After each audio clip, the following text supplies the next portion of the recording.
Outono, capítulo 1. Eve estava no escuro, deitada no chão, mais especificamente no chão da edícula anexa vazia, que se projetava de um jeito estranho da parte dos fundos de sua casa em direção ao quintal. Ela estava ali porque no andar de cima, em sua cama, tivera outro sonho no qual Tim ainda estava vivo. A avó escandinava de Eve dizia que as mulheres jovens sonham com o marido que desejam. As mulheres velhas sonham com o marido que desejaram. E apenas as mulheres mais afortunadas, por um momento entre uma coisa e outra, sonham com o marido que têm. Mas, mesmo considerando as ambições limitadas permitidas por esse ditado, os sonhos de Eve com Tim não eram o que sua avó tinha em mente. Ele estava sempre com raiva dela por tê-lo deixado. Está vendo o que aconteceu? Dizia sem parar. Nesse sonho, ele estava tão próximo que ela sentiu o hálito de chiclete de canela e viu a pequena veia na testa dele e teve medo de que, caso se virasse e voltasse a dormir, ele ainda estivesse lá.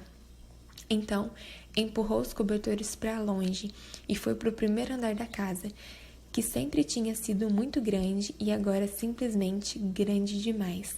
Descer a ampla escada em curva ainda parecia uma transgressão, como esgueirar-se até a recepção de um hotel tarde da noite para pedir mais toalhas. Ela fez uma parada na cozinha e colocou água no fogo para o chá. Depois foi diretamente para o anexo, onde se deitou de costas no chão para esperar. Quando compraram a casa, quando ele comprou a casa, eles planejaram alugar a edícula, mas nunca colocaram a ideia em prática. Então, Eve a pintou com seu tom favorito de azul pavão e passou a usá-la como uma espécie de casa na árvore, entrada proibida. Ainda era seu lugar preferido na casa e continuaria sendo, a menos que o fantasma de Tim começasse a assombrar o espaço apenas para dizer que havia notado pequenas bolhas na pintura e que realmente seria melhor se ela pintasse tudo de novo. Ótimo, disse a si mesma, quando esse pensamento surgiu pela primeira vez. Bem-vindos ao clube de comédia mais macabro do Maine. Aí vai uma piadinha sobre como o fantasma do meu marido é meio que um babaca e sobre como eu sou um monstro. Passava um pouco das 4 da manhã.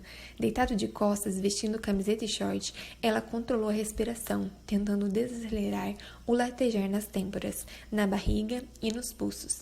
A casa parecia desprovida de ar e estava totalmente silenciosa, exceto pelo relógio que marcava a passagem do tempo com seu tic-tac.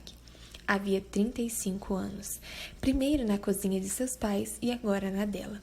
Na escuridão do anexo havia tão poucas sensações além do carpete espetando sua pele que era como não estar em lugar nenhum. Era como estar deitada diretamente sobre a terra. De tempos em tempos, Eve pensava em se mudar para lá. Outra pessoa poderia ficar com a casa, a cozinha grande, os quartos no andar de cima, o corrimão esculpido e a elegante escadaria na qual ela uma vez havia escorregado.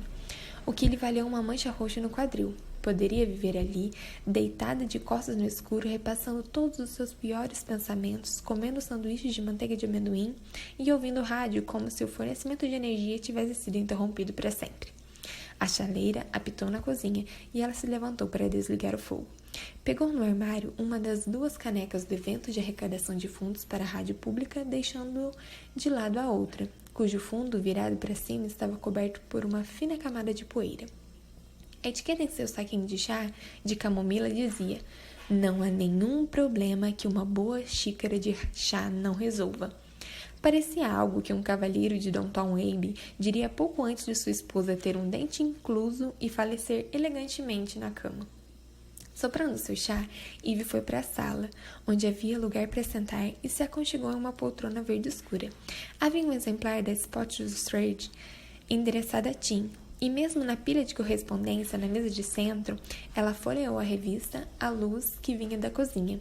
O fim da temporada de beisebol, o início da temporada de futebol americano, uma matéria sobre uma ginasta que estava abandonando o esporte para se tornar médica, e o perfil de um arremessador do Yankees, que acordou um belo dia e não conseguia mais arremessar. O perfil vinha abaixo de uma grande manchete em caixa alta. Como se tornar um caso perdido. Já passei desse ponto faz tempo, murmurou ela, e enfiou a revista no fundo da pilha. De acordo com o relógio no aparelho de TV a cabo, eram 4h23 da manhã. Ivy fechou os olhos. Já tinha se passado quase um ano desde a morte de Tim, e às vezes ela ainda era incapaz de fazer o que quer que fosse, pois era consumida pelo fato de não sentir falta dele.